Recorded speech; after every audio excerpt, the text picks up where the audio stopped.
12th old புக்கில் இருக்கிற ஒரு பிரித்து எழுதுக தான் பார்க்க போகிறோம். ஸோ புணர்ச்சி விதியோடு சேர்ந்தது.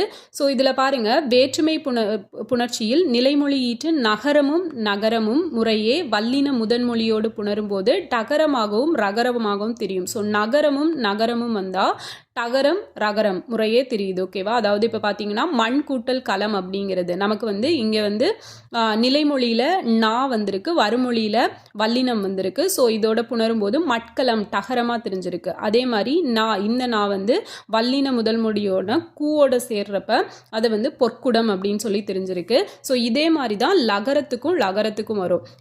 லகரம் வந்து வல்லின முதல் மொழியோடு சேரும்போது ரகரமாகவும், அதே லகரம் வந்து எப்படி தெரியுது அப்படின்னா டகரமாகவும் தெரியும். வேல் கூட்டல் காளை வேர்காளை, திரைக்கவிழ் கூட்டல் பயனில் திரைக்கவுட் பயனில் அப்படின்னு. அதே மாதிரி லகரம் வந்து மெல்லின முதல் மொழி மா கூட சேரும்போது லகரம் அப்படிங்கிறது நகரமாகவும், லகரம் அப்படிங்கிறது நகரமாகவும் தெரியும். கயல் கூட்டல் முள் கயன் முள், அருள் கூட்டல் மொழி அருண்மொழி. ஓகே, ஸோ இது வந்து கொஞ்சம் நல்லா பார்த்துக்கோங்க. தேங்க்யூ.